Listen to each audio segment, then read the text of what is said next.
খুঁটির বেড়া দিয়ে মহাকালের ঘুম ঘুমাবো।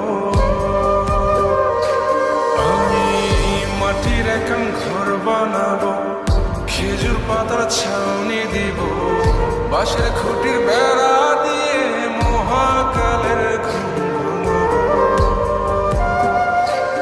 আরে সাদা কাপড় পয়রায় আমি গান গাইবো আকাশ চুমি, ওপরেতে ঢুল পিটিয়ে